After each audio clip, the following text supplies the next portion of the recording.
புண்ணியத்தையே செஞ்சிருக்காங்க, தர்மமே செஞ்சிருக்காங்க.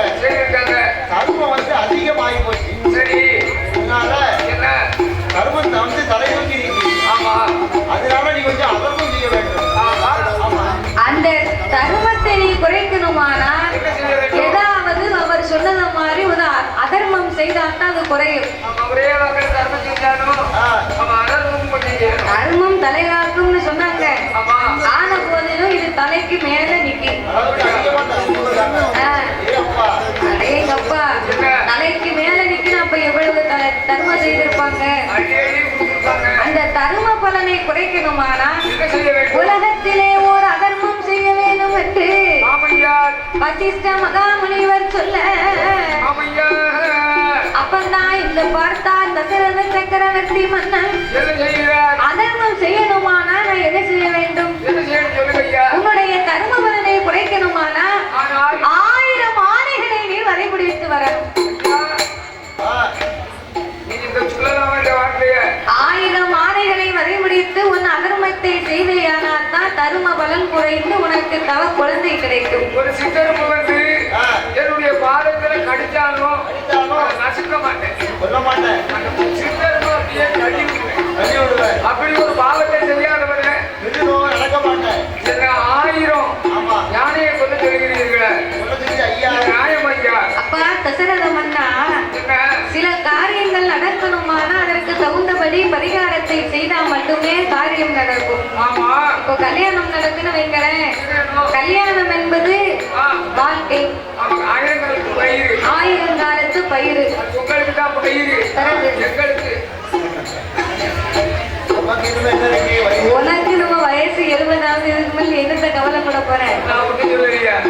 எங்களுக்கு 1000 காலத்து பயிர். அப்ப கல்யாணம் என்பது ஒரு 1000 காலத்து பயிர் அல்லவா? அப்ப அந்த கல்யாணத்துல மாப்பிள்ளைக்கும் பெண்ணுக்கும் ஏதோ ஒரு சின்னதா ஒரு தவறுதலாக ஏதாவது ஒரு மனக்கசப்பு இருக்கிறது ஒரு பக்கம், தோஷம் ஏதாவது இருக்குது வைங்களேன். அந்த தோஷத்தை கழிக்கணும்னு சொன்னா ஏதாவது பரிகாரம் வந்து செய்வாங்க. மாப்பிள்ளைக்கும் பெண்ணுக்கும் தோஷம் இருக்கு, இந்த பரிகாரம் செய்தால்தான் கல்யாணம் நடக்கும்னா அந்த பரிகாரத்தை செய்து முடிக்கணும். என்ன தோஷம்?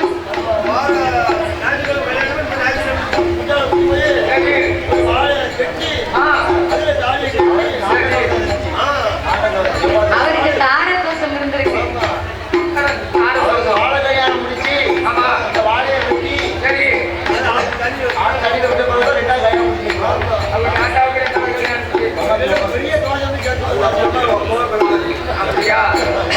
அதுக்கு பிறகு இவர் அப்பா பிறந்தாரா? அப்போ ஒரு நன்மையான காரியம் நடக்கணுமானா அதற்கு தகுந்தபடியான பரிகாரத்தை செய்ய வேண்டும். உடனே 1000 ஆணைகளை நீ வரை முடித்து வந்தேயானா அதற்கு தகுந்த பலன் நாமளுக்கு கிடைக்கும். அதற்கு அடுத்தாலே உனக்கு புத்திர வாக்கியத்திற்கு புத்திர காமேஷ்டி யாகம் ஒன்று நடத்த வேண்டும் அப்பா. அந்த புத்திர காமேஷ்டி யாகத்தின் மகிமையினால உனக்கு புத்திர வாக்கியம் கிடைக்கும்.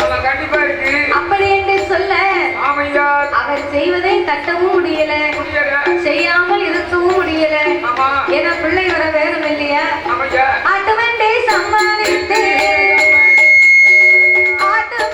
சம்மானித்து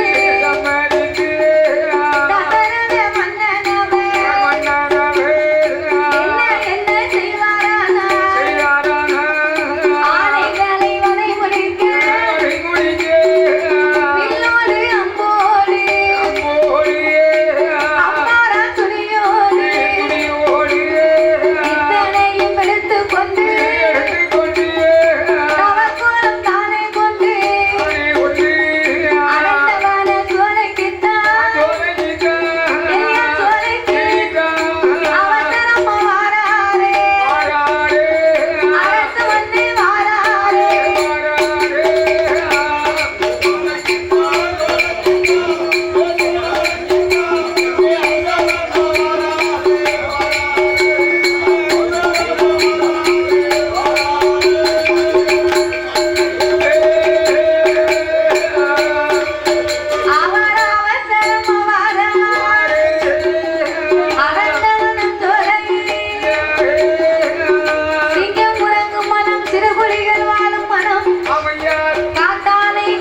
ஆளுடைய வனமாகப்பட்டதற்கு வந்தார். ஒவ்வொரு ஆணைகளுக்காகவும் ஆணையரை எதிர்பார்த்து ஒளிவு கட்டியே காத்திருந்தார். ஒளிவு கட்டி காத்திருக்கக்கூடிய வேளையில் அதாவது மனிஷமாமுனிவர் சிவபக்தர் சிவபக்தராக இருக்கும்போது சிவபக்தராக இருக்கும்போது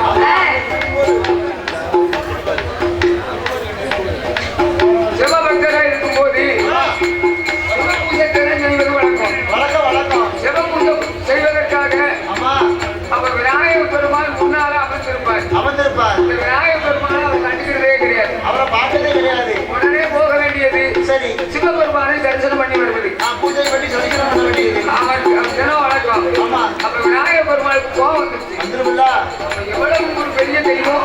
உலகத்துக்கே முதல் கடவுள் கணவதி முதலாக நம்ம இருந்து கொண்டிருக்கோம். இந்த வசிஷ்ட மாமுனி நம்ம கண்டுக்காம நம்ம அப்பாவை முதல்ல வணங்கிட்டு போறாங்க. இல்ல வரும்போது போகும்போது நம்ம கண்ணுக்கா தெரியல. சொல்லி நம்மளுக்கு ஒரு வணக்கம் போட்டு போறாங்களா அப்படின்னு சொல்லி சரி அவர் ஒரு நாள் என்ன செஞ்சார் தெரியுமா? வசிஷ்ட மாமுனிவர் சிவபெருமானை செடிக்க வருகிறார். இவர் மலையான ரூபம் கொண்டு குறுக்கப்படுத்திருந்த உடனே இவருக்கு போக முடியல. அதே சமயத்தில் இவருக்கு கோபம் வந்து கணவதி விநாயக பெருமானே நாள ஒரு காலத்துல உன்னுடைய யானையை அதாவது யானை மோத்து கொண்டு இருக்கின்றன 1000 யானையை கொள்வதற்கு லாபத்தை கொடுப்பேன். தசரத மன்னன் போய் 1000 யானையை கொண்டு வருவார். விநாயக பெருமான் அன்னைக்கு சபதம் வைத்ததா யானையை கொள்ள தசரத மன்னன் விநாயக பெருமாள் கொடுத்த சாபத்தின்படியே வருகின்றார். அப்போ தேவேந்திர காட்டுக்குள்ளே வனத்துக்குள்ளே வந்ததொரு வேளையிலே 1000 ஆணைகளுக்காகவே ஒளிவு கட்டி காத்திருந்தார் அந்த தேவேந்திர வனத்துக்குள்ள. அப்ப 1000 ஆணைகளுக்கு ஒளிவு கட்டி காத்திருக்க காட்டுக்குள்ள என்ன இருக்கும்? ஆனை இருக்கும், ஆறு இருக்கும், கசம் இருக்கும், இதெல்லாம் இல்லாம இருக்குமா? பெரிய சுனை இருக்கு. சுனை என்றால் பெரிய தடாகம். நீர் சுனை என்று சொன்னா நீ சொல்லுவதை மாதிரி வீழ்ச்சி, நீர் வீழ்ச்சி.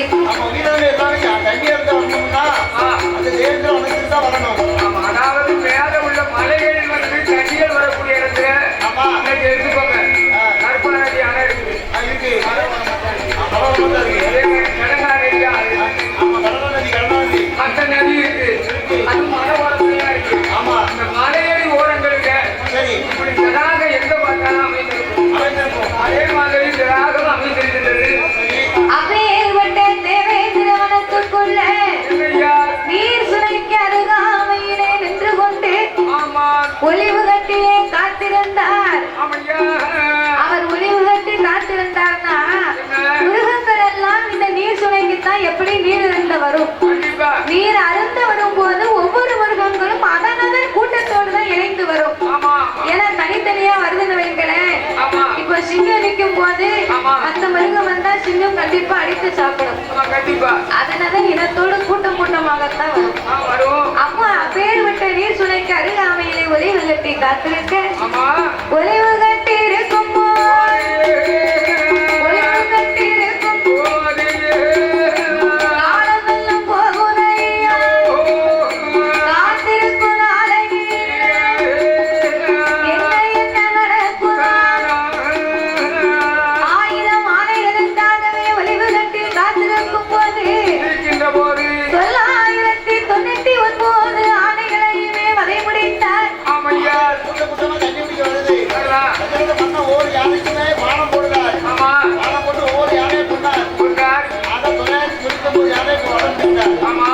அப்போ 999 ஆணைகளையுமே வதை முடிக்க 1000வது ஆணை ஒண்ணு மட்டும் மிச்சம் இருக்கு. ஒரு யானை மாத்திரம் மன்னர் போய் எண்ணி பார்த்தார் யானையை. ஒரு யானையா எண்ணும் போது என்ன 999 யானை தான். அவருக்கு அவ்வளவு பிளமா இருக்கு.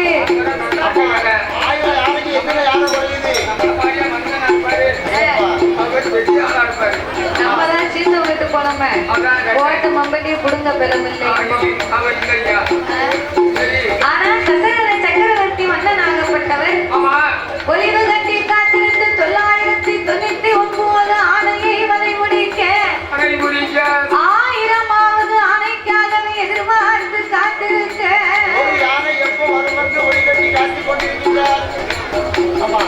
காத்திருக்கும் நாளையே தசரத மன்னனா அப்போது இருக்கும் போகும்போது என்ன நடக்குதா அது கிஷ்கிந்தா பட்டணத்து கிஷ்கிந்தா பட்டணத்து அங்கே யாரெல்லாம் வாழ்ந்தவாரோ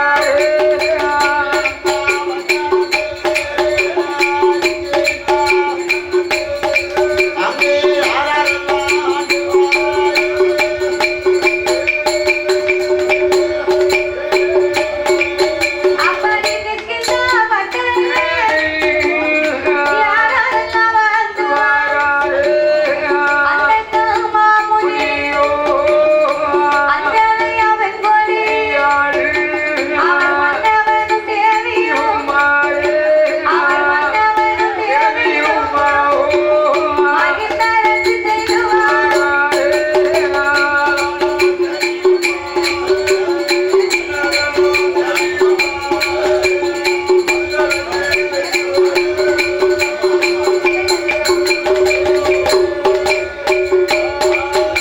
அப்போ அந்த மாமுனி அஞ்சனை வெண்கொடி அவர்கள் இரு பேர்களுக்கு அஞ்சனா வெண்கொடியாலும் அந்த மாமுனியுமாக மன்னவன் தேவி இரு பேர்களுமே மகிழ்ந்தரசு செய்து வருகின்றார்கள் கொண்டவன் தேவியுமாகவே குணமோடு வாழ்ந்து வருகிறார்கள். வாழ்ந்து வரக்கூடிய இருவர்களுக்கும் இறைவனுடைய அருளாலே எவ்விதமான குறைவுகளும் இல்லாமல் ஏற்றதாழ்வு இல்லாமல் அவர்களுக்கு என்னென்ன வேணுமோ இறைவன் அத்தனையும் கொடுத்து ஒரு அழகான ஆண் குழந்தையும் வரமாகவே கொடுத்தார். அழகான ஆண் குழந்தைன்னா அவன் குரு திசையிலே பிறந்தவன். அதனால அவனுக்கு குருபுத்திரம்னு பேரு. குரு திசையிலே பிறந்ததினாலே அந்த குருபுத்திரன் பாலகனாக கொண்டவனை அவன் சீரோடும் திறப்போடும் சீரோடும் திறப்போடும் செல்வமா வளர்த்து வரும் நாளையில் 5 வயதுமாய் ஆடி விளையாடுவான்.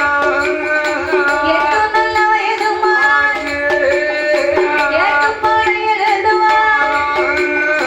10 வயதுமாய் பல பாடம் படித்துவான். 12 வயதுமாய் 12 வயதுமாய் பல கலையும் படித்துவான்.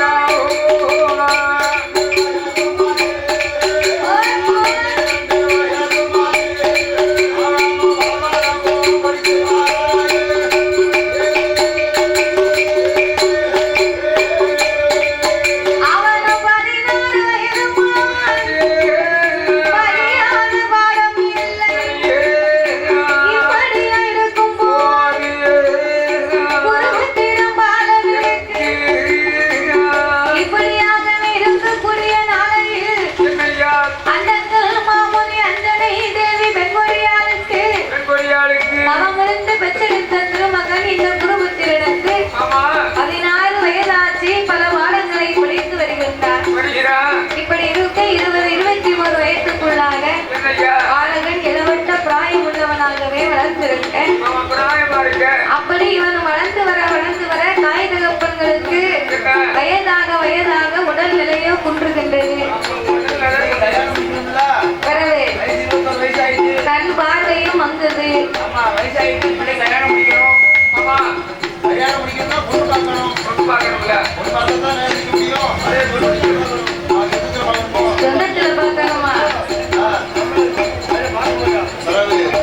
அப்படின்னு நீ தான் நினைக்க.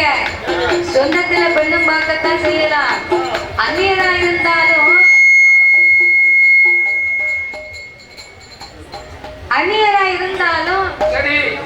அப்படி இப்படின்னு கொஞ்சம் பயந்து பயந்து நம்ம மாமன் மாமி அப்படின்னு நினைச்சாவது ஆமா ஒரு அண்ணன் தம்பியை கொடுத்துருவார். கொடுப்பா. ஆனா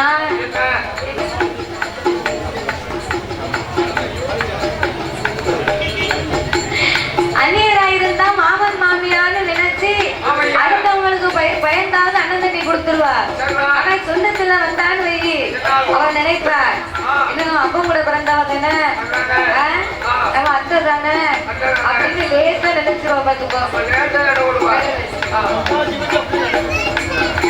அப்படி இருப்பதனால மாமன் மகனுக்கு ஓர் பெண் பார்க்க வேணுமேயானால் அங்கே இங்கே என்று பார்க்க கூடாது என்று என்ற வாராரா சித்திர நாடதியில சித்திரவல்லி பெண்கொடியா சித்திரவல்லி பெண்கொடியா அவள் பெண் பார்க்க வாரா.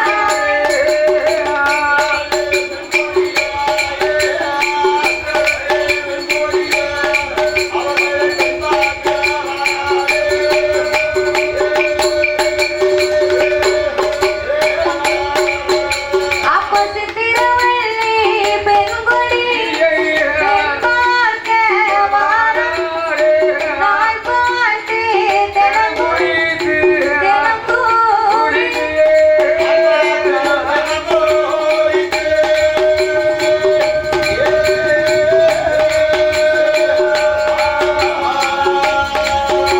அங்கே நல்ல நாளை எதிர்பார்த்து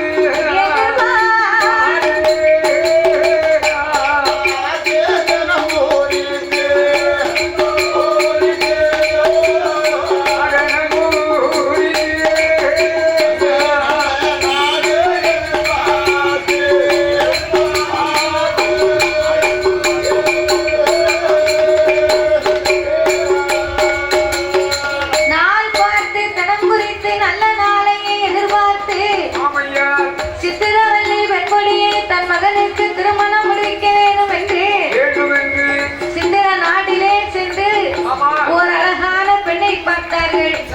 இரு வீட்டார்களும் பேசி முடிக்க குருபுத்திரனோ தாயார் சொல்லுக்கு மேல் எதுவும் இல்லை. ஏன்னா அம்மா அப்பாவுக்கு வயதாகி விட்டது. கண் பார்வை இருக்கும் போதே ஒரு கல்யாணத்தை முடிக்கணும்னு ஆசைப்படுறாங்க. அவங்க வார்த்தை நம்ம மீறி நடக்கலாமா? குருபுத்திரனும் தெய்வமா நினைப்பான். அப்படி இருப்பதனால என்னய்யா தாய் சித்திரவல்லிக்கு வந்து மூலராசி 40 மாப்பிள வந்து கேட்டு பார்த்துட்டு போயிட்டான். சரிதானே. இவன் மூலராசின்னு தெரிஞ்ச உடனே ஆமா ஒருத்தனுமே கெட்டல அதனால இருந்தா இவன் குருபுத்திரனுக்கு பேசி முடிச்சு ஆமா சித்திர மாசத்துல பிறந்தவா. ஆமா சித்திர மாசம் அதுக்கு தான் அவளுக்கு சித்திரவல்லின்னு பேரு. பாத்துக்கோ. மூலராசி உள்ள பெண்ணை கட்டினா என்ன ஆகும்? மாமா மாமியெல்லாம் தூக்கிடுவா. அதுவும் சித்திர மாதம் மூலத்துல பிறந்தானா எவ்வளவு யோகமா இருக்கும். அதனால மாமா மாமியால தூக்கிடுவா. அதனால 30-40 மாப்பிள வந்து கேட்டும் எத்தனையோ மாப்பிள வந்து அவளை பத்தி தெரிந்த உடனே யாரும் கிட்ட வரல. ஓட்டம் பிடிச்சிட்டான். ஆனா இந்த குருபுத்திரனுக்கு அங்கதாம்னு விதி இருக்கு. அவனுக்கு அங்கதான் விதி இருக்கு. பிறகு யாராலையும் மாத்த முடியுமா? மாத்த யாராலும் முடியாது. பிறகு சரி அப்போ இந்த சித்திரவல்லியவே பேசி முடித்தார்கள். பெண் பார்த்தார்கள். திருமணத்திற்கு நாள் பார்த்து தினம் குறித்து நல்ல நாட்களை எதிர்பார்த்து சொந்த பந்தத்திற்கெல்லாம் முகூர்த்த ஓலை அனுப்பி சித்திரவல்லிக்கும் குருபுத்திரன் பாலனுக்கும் இரு பேர்களுக்குமே திருமணத்தை முடித்தார்கள்.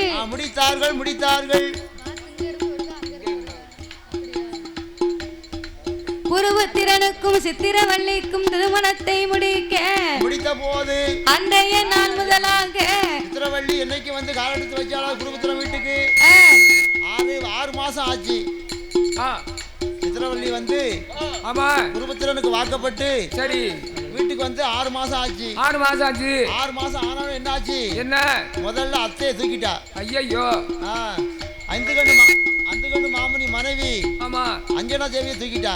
சரி காலம் சென்றாள். ஆஹா 5 கண்டு மாமனி மட்டும் இருக்காரு. சரி அதுக்கு அடுத்து 6 மாசம் ஆச்சு.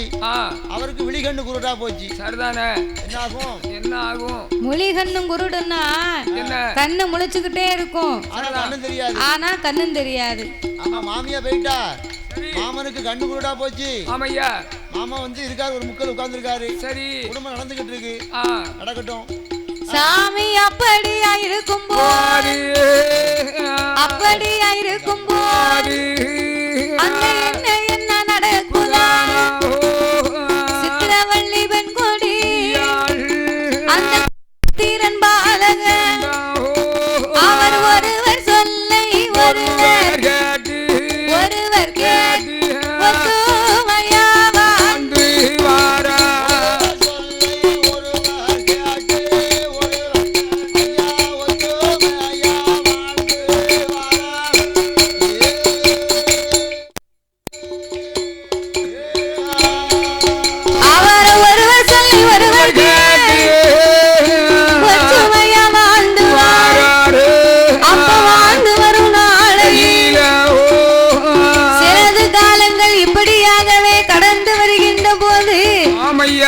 நாட்டுக்குள்ளே பஞ்சங்கள் ஏற்படுகின்றது அங்கே பஞ்சத்திலே பெரிய பஞ்சம் ஆமையா அங்கே நாளையது உருண்ட வந்தோம் நாயகனை தொற்ற வந்தோம் ஆளாக்கு உருண்ட வந்தோம் அரக்கனை தோற்ற வந்தோம் மரக்க உருண்ட மன்னவனை தோற்ற வந்தோம்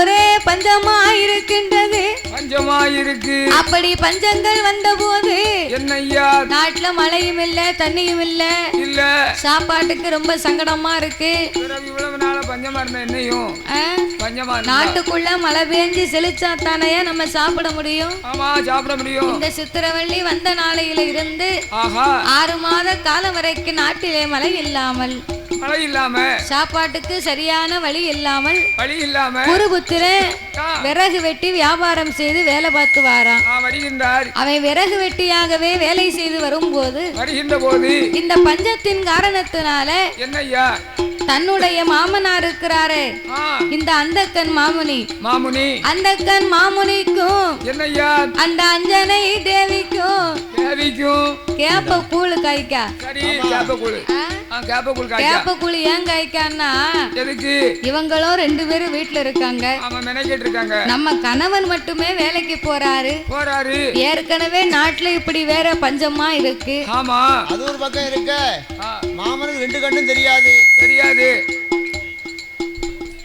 அவர் நேரத்துக்கு நேரம் சாப்பிடுதாரு சாப்பிடு சரிதான் சரி சாப்பிட்டா வெளியே காலை கடனை முடிக்க வெளியே போகணும்ல போகணும் அவருக்கு எந்திரிச்சு போக முடியாது அப்ப என்ன செய்யணும் சாப்பாடு கொடுத்தா இவ்வளவு பிரச்சனைகள் இருக்கு நம்ம ஆக்கி தான் கொடுக்க முடியும் அவருக்கு அள்ளியமா போட முடியும் அதுதானே கேட்டேன் அதனால அவரை குறைக்கணும் அப்படியா கொஞ்சம் கொஞ்சமா குறைக்கணும்னு என்ன செய்தாள் அந்த அந்தக்கல் மாமுனிக்கும் அஞ்சனை தேவிக்கும் பஞ்சத்தின் காரணத்தினால என்ன அவருக்கு கண் பார்வை வங்கி விட்டது உடல் நலமோ குறுகி விட்டது இனி இவங்களை வச்சு நம்ம எப்படி பார்க்க நம்மளால முடியாது நம்ம கணவன் மட்டுமே வேலைக்கு போறாரு வீட்டுக்கு வராரு அப்படி இருக்கும் போது எல்லாருக்குமே நெல்லரிசி சாப்பாடு போட இல்ல இருந்தா தான் போடுவாள நெல்லரிசி சாப்பாடு போடுறதுக்கு இல்லைன்ன உடனே தன்னுடைய கணவனுக்கும் அவளுக்கு மட்டும் நெல்லரிசி சாப்பாடு பொங்குதா மாமன் மாமியாருக்கு கேப்ப கூழ் காய்த்து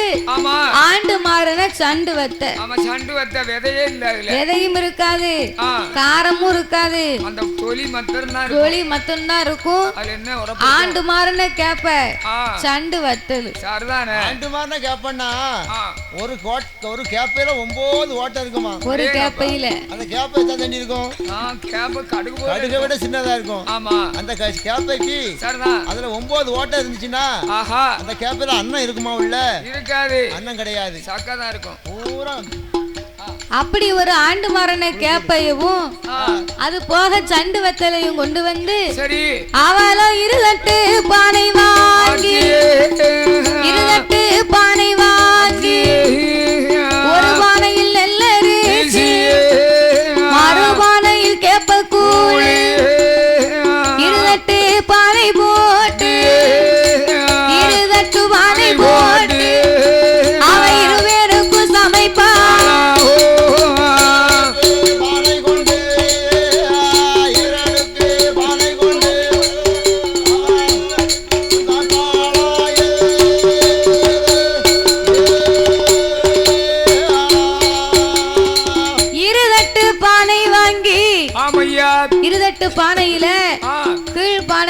கேப்ப கூழு. சரிதானே. ஏன்னா வேகணும்னா ரொம்ப நேரம் ஆகும். அதான் கேட்டேன். மேல் பானையில நெல் அரிசி சாப்பாடு. வள்ளலே வாங்க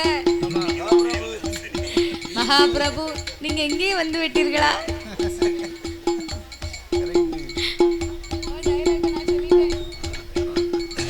நீங்க இங்கதான் இருக்கீங்களா? அப்போ ஒரு பானையில கேப்பக்கூழு, மறு பானையில நெல்லரிசி சாப்பாடு. இப்படியாகவே இருதட்டு பானை போட்டு இரு பேர்களுக்கும் சாப்பாடு ஆக்கி கொண்டிருக்க சாயங்கால நேரத்தில அந்த குருபத்தில வருவதற்கு அது கொஞ்ச நேரம் முன்னால மாமன் மாமி இரு பேருக்கு சிரட்டைய கொண்டு வந்து பாதகத்தி ஒரு வாழை இலை கூடவா கிடைக்கல, சிரட்டையில கொண்டு போய் கொடுக்க இந்த கேப்ப கூழ அவங்களுக்கு கண்ணன் தெரியல, என்ன சொல்ல முடியும்? ஒரு நாளைக்கு சிரட்டையில கொடுப்பா, ஒரு நாளைக்கு கேப்ப கூட கொண்டு போகும்போது தெருவில் போகும்போதே கூப்பிடுவா. எப்படி மாமா? மாமா உங்களுக்கு சாப்பாடு கொண்டு வந்திருக்கேன். அப்படியா? அப்படின்பா. சரிதான். நேரா கொண்டு மாமா கிட்ட போய் சரி மாமாவுக்கு சிரட்டில கூட கொடுக்க மாட்டா, மாமாவுக்கு கையை அப்படி வைக்க சொல்வா. சரி. ஆமா, அந்த பம்புல தண்ணி குடிப்போம் பாத்தீங்களா? ஆமா, அத மாதிரி. சரிதானே. அந்த மனுஷன் வாயில கைய வைப்பாரு. சரி. இவ கட கடன்னு ஊத்துவா.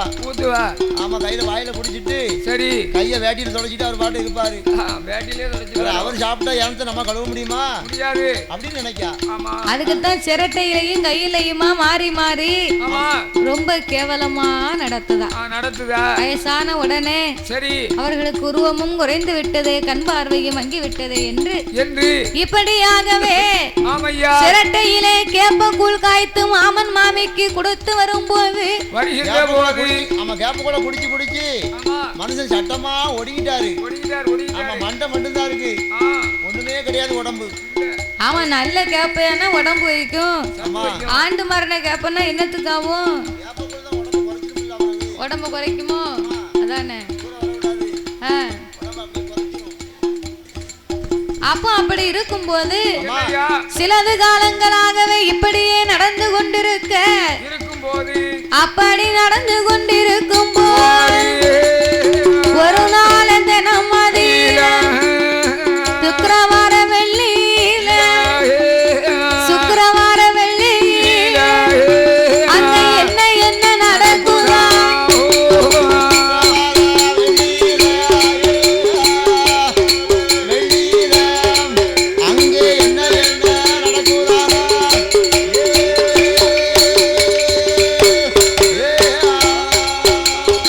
சுக்கிரவார வெள்ளி அங்க விடிய காலம் நேரம் போது அங்க விரதம்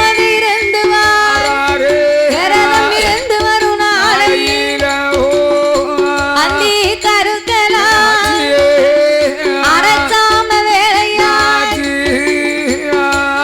கருக்கலாம் முதற்சாம வேலையாதி இப்படியாகவே சிலது காலங்கள் இருக்கும் போது அது ஒரு மாதத்திலே சுக்கிரவார வெள்ளியிலே மாதாந்த வெள்ளி, அதாவது கடைசி வெள்ளி.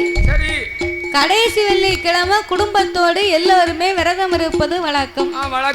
அப்ப விரதம் இருக்கும் போது சாயங்காலம் வரைக்கும் எல்லாருமே காலையில இருந்து சாயங்காலம் வரைக்கும் சாப்பாடு கிடையாது, சாப்பாடே இல்ல, ஒரே நேரம் மட்டும்தான் சாப்பாடு. அப்ப இந்த குருபுத்திரன் என்னைக்கும் இல்லாம அன்னைய திருநாளாக தாய் தகப்பனெல்லாம் ஒன்றாக வந்து சாப்பிட்டு நாளாச்சடி. அப்படி இருப்பதனால இந்த சுக்கிரவார வெள்ளியில நம்ம விரதத்தையும் முடிக்கணும். நம்ம எல்லாரும் உண்ணா உட்கார்ந்து அன்னத்தை அருந்தணும். அதனால நீ அம்மா அப்பா எனக்கு எல்லாருக்கும் சாப்பாடு ரெடி பண்ணு, நான் போய் உனக்கு இலை எடுத்துட்டு வரேன். சாப்பாட்டுக்கு இலை எடுத்து வருகிறேன் என்று சொன்னபோது ஆட்டுமென்று சம்மதித்து இரு பேர்களுமாக மாமன் மாமி இருக்கும் போது அன்னைக்கு தான் அவளுக்கு புளிய கரைக்கு.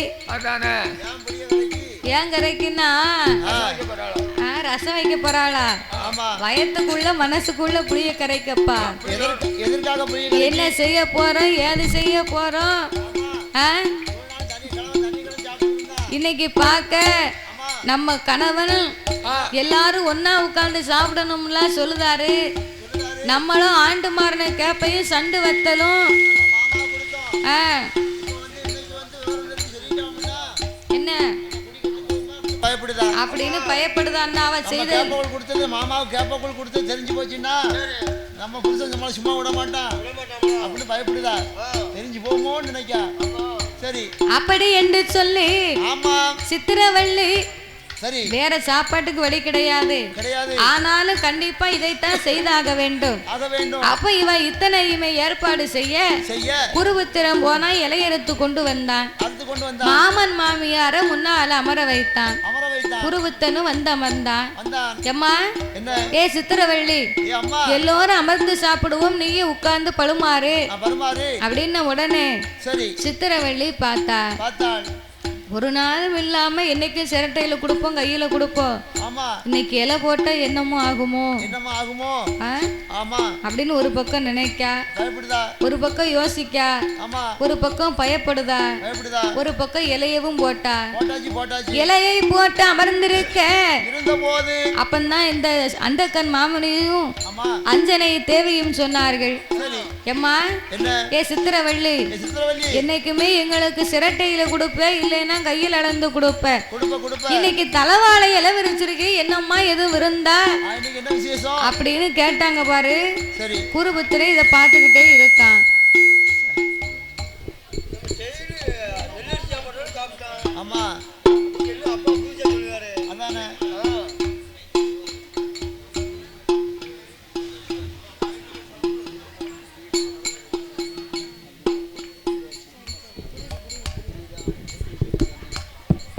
அப்போ இந்த சித்திரவள்ளியாகப்பட்டவா ரெண்டு பேருக்கு இலையவும் போட்டா. இவங்க ரெண்டு பேருமே இதை கேட்ட உடனே சரி அப்பந்தான் குருபுத்திரன் இதை கண்டு கொண்டிருக்க ஒரு நாளும் இல்லா திருநாளாக ஏன் இப்படி கேக்குறாங்க?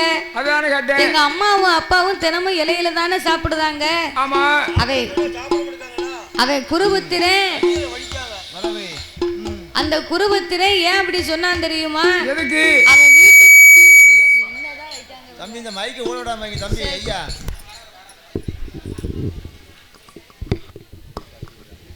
என்னைக்குமே குருபத்திரன் வேலைக்கு சென்று வீட்டுக்கு வந்தாம்னா வீட்டு வாசல்ல தலவாழை இலையில நெய் தடவி போட்டிருப்பா.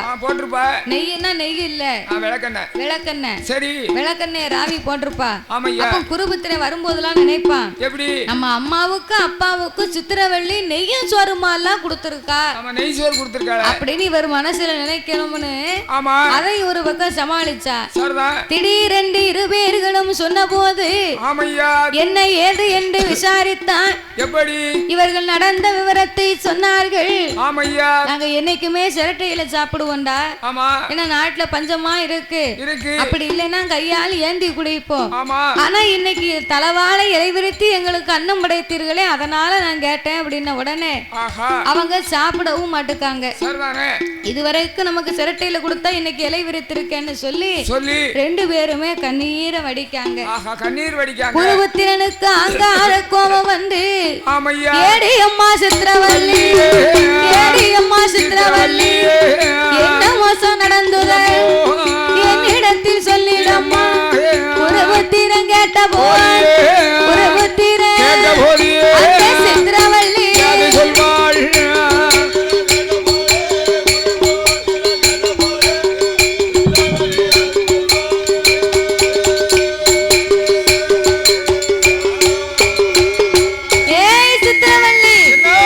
என்னைக்குமே என் தாய் தகப்பனுக்கு நீ சிரட்டையிலே கூழ் காய்த்து கொடுத்தது உண்மையா?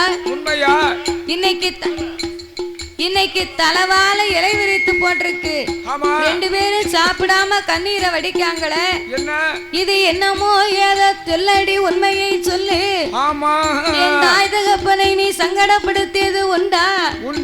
ரெண்டு பேரும் மனக்கவலையில சாப்பிடாம இருக்காங்களே, அப்போ உன்னுடைய கொடுமையானது எவ்வளவு பெரியதா இருந்தா ரெண்டு பேருக்கும் கண்ணீரை வடிப்பாங்க அப்படி என்று சொல்லி ஆங்கார கோபம் கொண்டு அடியே நீ சித்திரவள்ளி என்னுடைய வார்த்தைகள் அம்மா அப்பா இருவேருக்கு சிரட்டையில கொடுத்ததா இன்றைய நாள் முதலா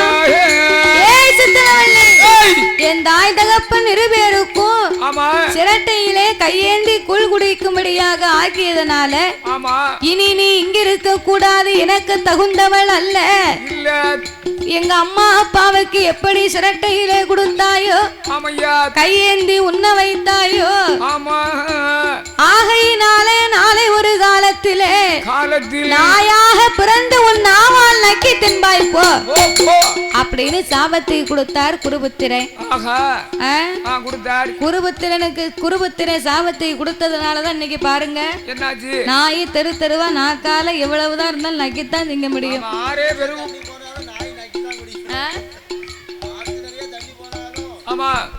ஆறு நிறைய தண்ணி போனாலும் நாய் நக்கி தான் குடிக்கணும் கண்டிப்பா. ஏன்னா அவர் கொடுத்த சாபம். ஆமா சாபம் கொடுத்தது. அப்ப இந்த சித்திரவள்ளிக்கு குருபத்திர சாபத்தை கொடுத்த உடனே அப்ப சித்திரவள்ளி பார்த்தா எத்தனை இருந்தாலும் நாட்டுக்குள் இருக்கும் மந்திரத்துக்காகத்தானே நான் இப்படி செய்தேனே தவிர உனக்கு நான் ஒரு நாளும் துரோகம் நினைத்தது கிடையாது. ஆகையினால் எனக்கு சாபம் விட்ட உனக்கு பிடி சாபத்தை உன் தாய் தகப்பனை பெரிதென்று எண்ணி எனக்கு சாபத்தை கொடுத்தாய் அல்லவா. அவர்கள் இரு பேர்களுக்கும் சாகும் போது உன் அருகாமையில இருக்க மாட்டார்கள். நீ அவர்களுக்கு முன்பதாகவே உன் உயிரை வாய்ப்பாய் என்று சாபத்தை கொடுத்தார். இவங்க மாண்டு மடியதுக்கு முன்னால நீ மாண்டு போவாய், அவர்கள் கொல்லி வைக்க பிள்ளை இல்லாமல் நிற்பார்கள்.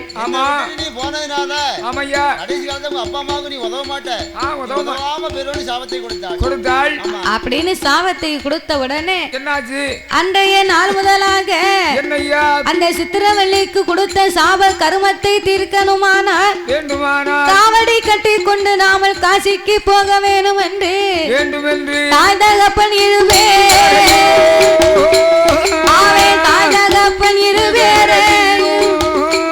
காசி காவடியாய் கட்டிக்கோ.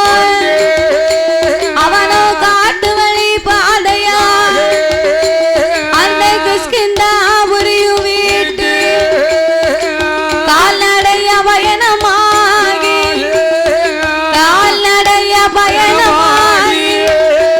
அவனோ காசிக்கு வாரானே.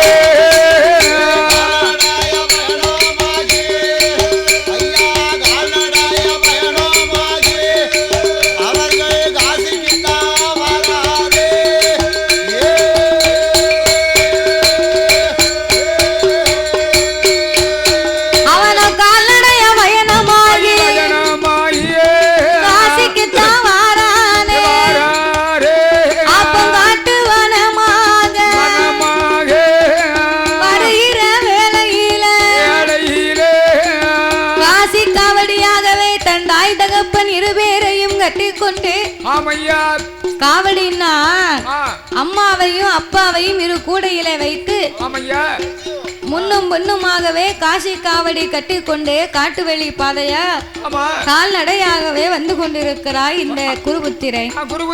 அப்ப இவன் கால்நடையா வரும் போது தேவேந்திரவனத்துக்குள் வருகின்ற நேரத்தில் அந்த தேவேந்திரவனத்திலே நீர் சுனைக்கு பக்கத்தில் ஒளிவு கட்டி காத்திருந்தார் இந்த தசரத மன்னன். இவரும் காத்திருக்கிறார், இவனும் காட்டு வழியா வந்தான். அம்மா அப்பாவுக்கு தண்ணீர் தாகமாச்சு. மத்தியான வெயிலுக்குள்ள அவ்வளவு தூரம் நடந்து வர முடியுமா? நடந்து வந்தா தாகத்தை தீர்க்கணும் இல்லையா? அப்ப நீர் சுனையின் சத்தம் கேட்கிறதப்பா. இந்த பாதையில நீர் ஓடக்கூடிய சத்தம் கேக்கு. எங்களுக்கு தண்ணீர் தாகமா இருக்கு, கொஞ்சம் நீ சென்று வெள்ளம் எடுத்து வா அப்படின்னாங்க. அப்போ ரெண்டு பேரையும் கீழே இறக்கி வைக்க கூடாது, காசில போய்தான் இவங்களை வைக்கணும். பிறகு அப்படின்னு சொல்லி கவட்ட மரத்துல இந்த காசி காவடியே இரு பேர்களையும் சமமா போட்டான். கவட்டை வைத்த மரத்துல வன்னி மரத்திலே இரு பேர்களையும் அந்த காவடியை வைத்து விட்டு தாய் தகப்பனுக்காகவே தண்ணீர் எடுக்க வேண்டும் என்று சுரக்குடுவையை கொண்டு வந்தான். அவன் வைத்திருப்பதோ சுரக்குடுவை. அப்பா சுனீர் சுனைக்கு வந்து சுரக்குடவையிலே தண்ணீரை கோதினான்.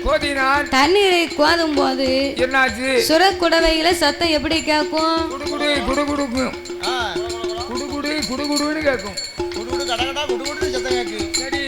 அப்படி சுரக்குடுவையிலே தண்ணீர் கோதும் போது ஆமையா ஆனை வந்து நீர் அருந்துவதை போலவே சத்தம் கேட்கின்றது. ஆமா அப்போ ஒளிவு கட்டி காத்திருந்தாரே அந்த தசரத மன்னன் என்ன செய்கின்றார்? ஆனை அது வந்ததென்று வந்ததென்று அவர் பானத்தை தான் போடுவார். ஐயா வந்தே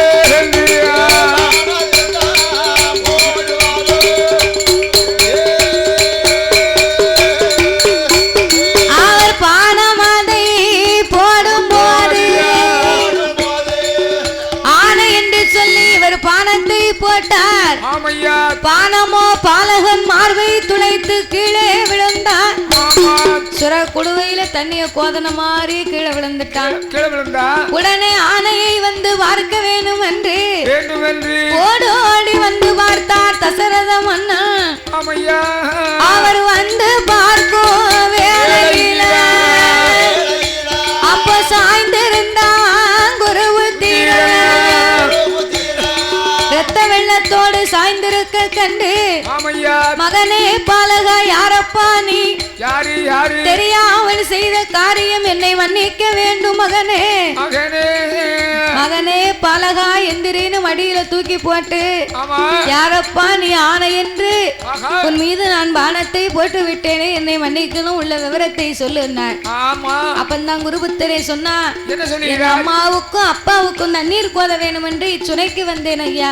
ஐயா என் தாய் தகப்பன் தண்ணீரோடு தவித்துக் கொண்டிருக்கிறார். உடனே சென்று நீங்க தாகத்தை தீர்க்க வேண்டும் எனக்கு செய்வீர்களா அப்படின்னா ஆஹா செய்வீர்களான்னு சொல்லியே உயிரை விட்டான். ஆஹா உயிரை விட்டா உயிரை விட்ட உடனே என்னாச்சு? சுர குடுவையை கையில எடுத்து எடுத்து தண்ணீரை கொண்டு வந்து தாய் தகப்பனுக்கு கொடுக்க வேண்டும் என்று கொடுத்தான். கொடுத்தா அப்போ சுரக்குடுவையை கொடுத்த உடனே என்னாச்சு? இந்த அஞ்சனை பெண்கொடியா மகனை தொட்டு பார்க்க பாக்கா பாலகன் தொட்டு பார்த்த உடனே ஆஹா பாலகன் மாதிரி தெரியலையே இது ஆபரணங்கள் அணிந்திருக்கின்றார்களே ஆமா அப்ப இது யாரா இருக்கும் வேற ஆள் மேல இருக்குது. அப்படி என்று சொல்லி ஆமையா தன் மகனா இருந்தா நம்ம மீது வந்து உடனே ஆமா அம்மா என்று கூப்பிடுவான். கூப்பிடுவா தாகத்தை தீர்ப்பான் பேசுவான். ஆமையா வாயை திறக்கலும் அருவார்த்தை பேசலேன்னு தொட்டு பார்த்தா பார்த்தா தன் பாலகன் இல்லை என்று அறிந்து கொண்டார். ஆஹா யாரையா நீர் எவரையா எங்கிருந்து இங்கு வந்தீர் சொல்லுங்க ஐயா. அப்படி என்று கேட்க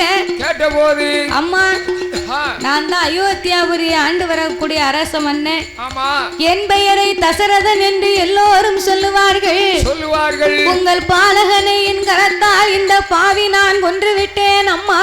ஆமா ஆனை என்று அறிந்து பானத்தை நான் போட்டதினால் மாண்டு மடிந்தான் உங்க பாலகன். ஆமையா இந்தாங்க தண்ணீரை குடிங்க என்ன. குடிங்க. அந்த கண் மாமுனிக்கும் அஞ்சனை பெண்கொடிக்கும் என்ன கண்கள் ரெண்டும் கலங்குதையா கண்கள் கலங்குதையா கடுங்கோ ஆகுதையா கலங்குதையா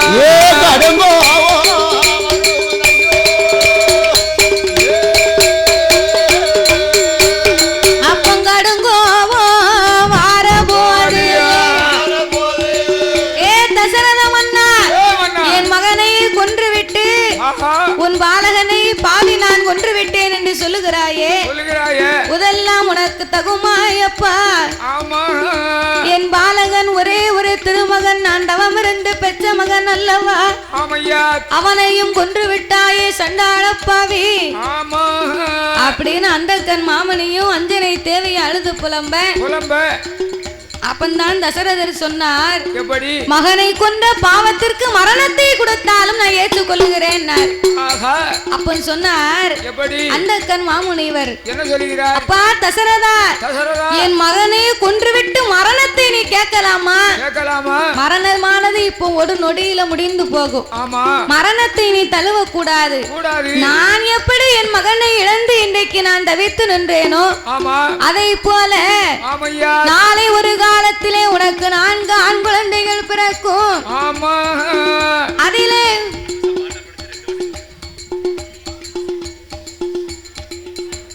பாட்டெல்லாம் எங்களுக்கு தெரியாது ஐயா, சினிமா பாட்டெல்லாம் அப்படி இருப்பதனால நான் என் மகனை இழந்து எப்படி என் மனதால் நான் தவிர்த்து நிற்கின்றேனோ அதை போல நாளை ஒரு காலத்தில் உன் மூத்த மகன் உனக்கு கொள்ளி வைப்பதற்கு உன் அருகில் இல்லாமல் போவான் என்று சாபத்தை கொடுத்தார்.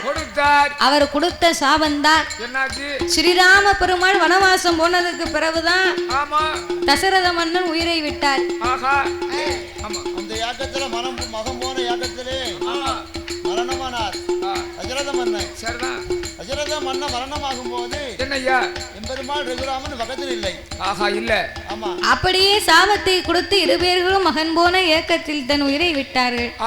தசரத மன்னனும் அரண்மனைக்கு வந்தார். அரண்மனைக்கு வந்தபோது அங்க என்ன என்ன நடக்குதான் வசிஷ்டர் இடமதியில உள்ள விவரத்தை சொல்லுவார்.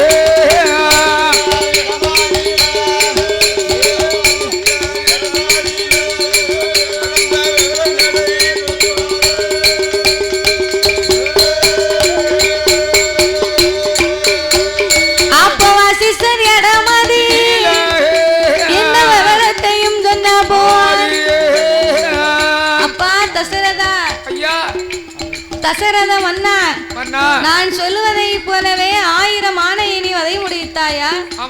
ஐயா வசிஷ்ட மகாமுனிவரே 1000 ஆணைக்கு நான் 999 ஆணையை வதை முடித்தேன். 1000வது ஆணைக்கு ஒரு மனிதனையே நான் கொன்று விட்டேன். ஐயா நான் செய்த பாவம் எனக்கு தீருமா? அப்பா தசரதா அஞ்ச வேண்டாம், அலைய வேண்டாம், அருங்கவலை உனக்கு வேண்டாம். புத்திர வாக்கியம் கிடைக்குமானால் நாமல் புத்திர காமேஷ்டி யாகத்தையே வளர்க்க வேண்டும். அப்படி என்று கலைக்கோட்டு மாமுனிவரை வரவழைத்து கலைக்கோட்டு மாமுனிவர் தலைமையிலேயே வசிஷ்ட மகாமுனிவர் கூடியிருக்க அரண்மனையில இருக்கக்கூடிய அனைவர்களும் குடிருக்க கோசலை, கைகேயி, சுமித்ரா தேவி அதோடு இந்த தசரத மன்னன் பிள்ளை ஒண்ணு வேணும் என்று புத்திர காமேஷ்டி யாகத்தை வளர்ப்பதற்காக ஆல குளியமைத்து நல்ல குளியமைத்து அதில் அரையளவு மலர் குமித்து ஆலங்குச்சி அரசங்குச்சி புங்கங்குச்சி புளியங்குச்சி வேப்பங்குச்சி வன்னி குச்சி அரசங்குச்சி பரசங்குச்சி